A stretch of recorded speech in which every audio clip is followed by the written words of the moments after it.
Peace. This is King Noble Black Supremacy. And with this particular video, I want to talk about how, basically I want to break my silence on Rkelly. And I want to talk about how black people joined in on a lynching.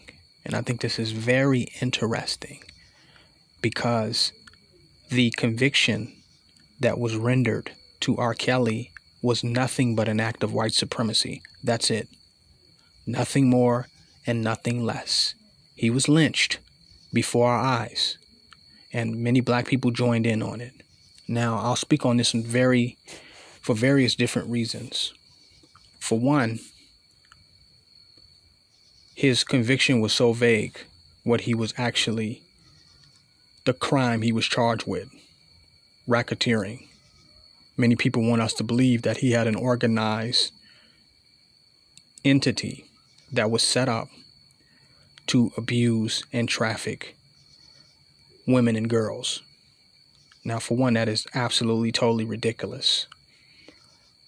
What they're doing now is going back into the past and adding new narratives on past events with no consideration of the energy, the context of those times, the state of people as a whole.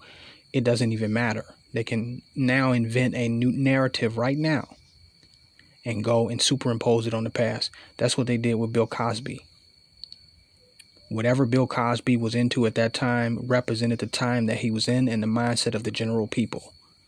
They now went back and superimposed a narrative of today and put it over his actions and things that he did in the past, which were very consistent with the mindset and the temperament and where people were at that particular time. Now, this may not have been the first time that they did this. They may do this a lot, but it's obvious with the Rkelly case that they superimposed something on the past that did not represent his intentions, that did not represent his focus or the intent of his organization.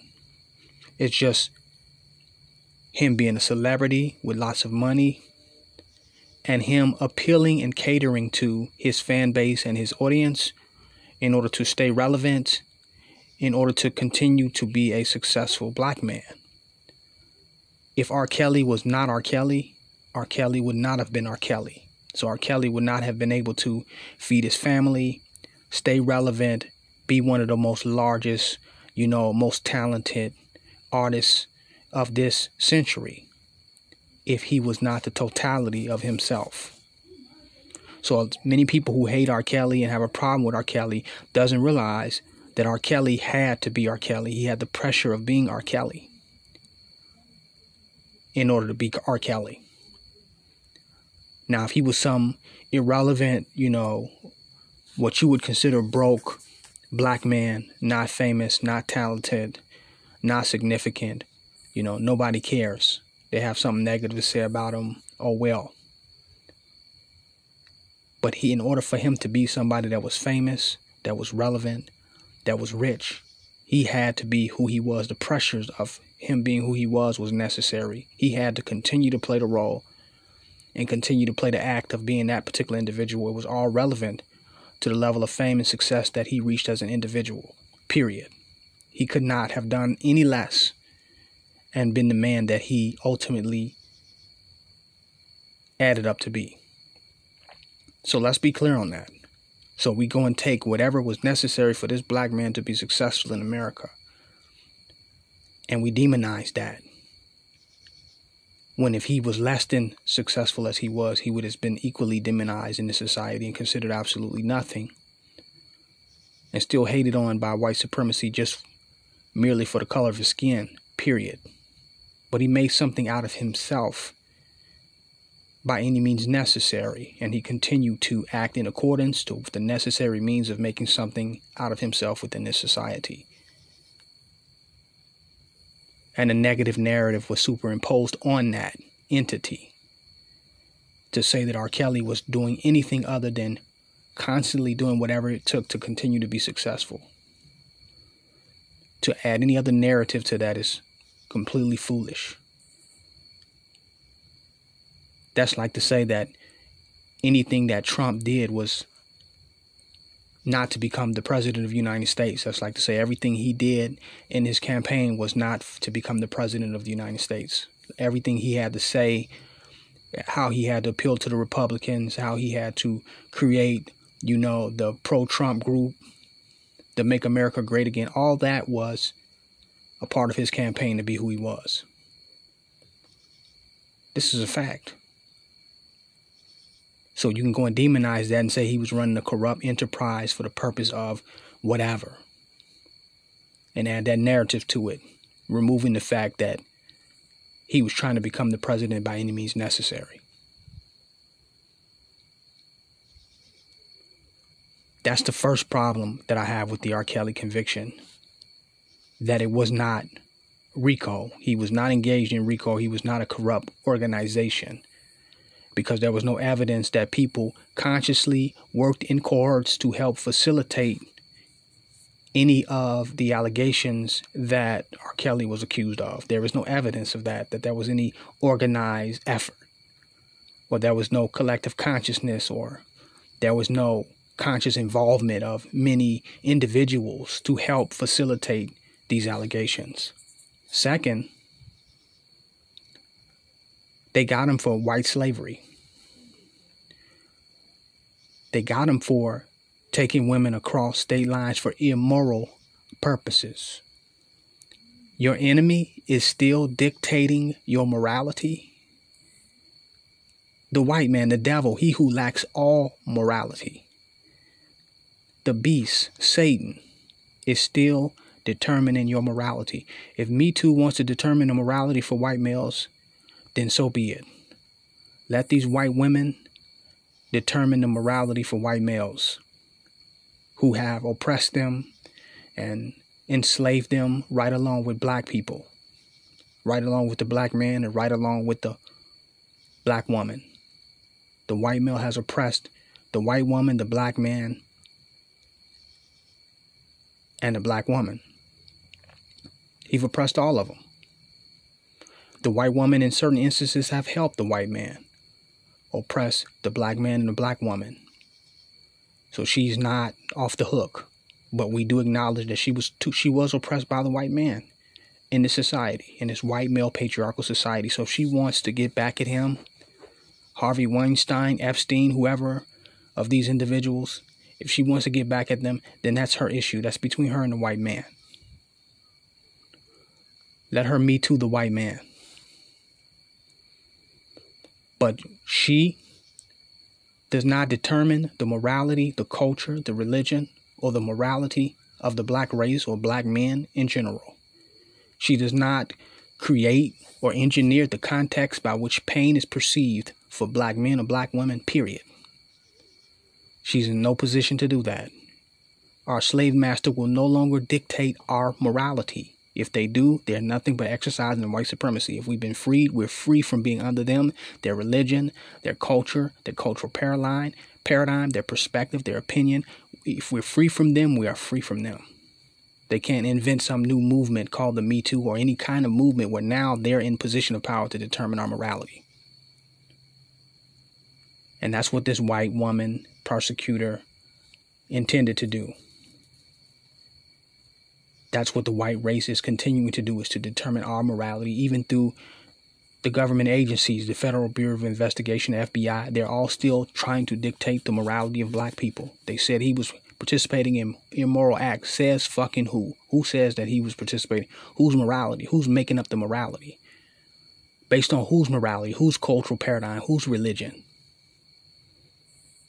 The white man, not ours. We didn't make up those laws, rules, and regulation. And if we're free, we shouldn't be under theirs anymore. Simple as that. So if they're still dictating our morality, we're still under white supremacy. And if we're still under white supremacy, then we witnessed Rkelly be lynched. Second reason we shouldn't be under their morality, because they have none. Until they own up to the 400 years of slavery and offer some reparations from the mistreatment that they have done to us. That is a very key factor in any of our negative behavior or our cultural disenfranchisement. And so they own up, pay for that, help repair that, repent for that, they're definitely in no position to have any moral status over any of us. Rkelly, Polite, Bill Cosby, nobody. They are not morally perfect, morally pure, and in no moral position as a race, individual, government, institution, or country to be over black people, period.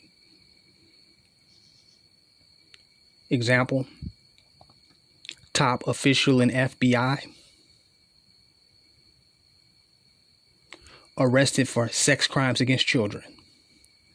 Now, what I find interesting is that the top official is arrested for sex crimes against children, and there's no outrage in the black conscious community. There's no outrage in the black community. There should be more outrage for a top FBI official responsible for sex crimes against children than there is outrage for Rkelly, Bill Cosby, and Brother Polite, and Dr. York, and whoever you mentioned put together. There should be way more outrage because, you know, Rkelly only have said they had so many victims. Bill Cosby said to have so many victims, alleged victims. Polite to have so many alleged victims. But now you have the person who's supposed to be investigating all alleged victims of all sex crimes, a top official participating in it in himself. And that this institution whose top official, the FBI, is participating in sex crimes, have that agency in any moral position to judge any black man in America, to indict any black man in America, is totally hypocritical, totally a contradiction, totally a fallacy, and a fundamental injustice. They are in no position when their top officials themselves are participating in sex crimes against children. This is their agency. But there is no outrage when the institution that took down so many leaders and groups and organizations and entities under the auspices of sex crimes, and they themselves, their top officials, is participating in them. Free Dr. York. Free Rkelly. Free anybody else. Free all black men today. So I have to be clear on that. So why we do not have the same type of outrage for the institution that have took down a large percentage of our black leaders for many reasons. From aiming guns at federal agents to pedophilia to sex crimes to human trafficking to whatever. The agency that is supposed to be responsible, they themselves are perpetuators of the things that they are supposed to be ridding society of. And we have no outrage. But we have outrage against Rkelly. We have outrage about Polite. Because we don't mind joining in with massa to lynch a black man in this day and time. We don't mind being a part of the lynching party. But see, when massa is acting up and Master is incapable of doing what he's supposed to do, when Master is a hypocrite or contradiction, when Master is just being nothing than a master, but a master, there's no outrage. Everybody's quiet. Oh, well, the inventors of the COINTELPRO, the assassinators of leaders globally, is committing and is engaging in sex crimes. We have no outrage. Wow. Because we only are willing to join in the lynching of our own. We're always going to side with massa. You know, I wonder if, BET is going to do a documentary surviving the FBI top official sex crimes. I wonder if they're going to do that, if they're going to do a documentary on surviving the FBI. And is there going to be an equal amount of outrage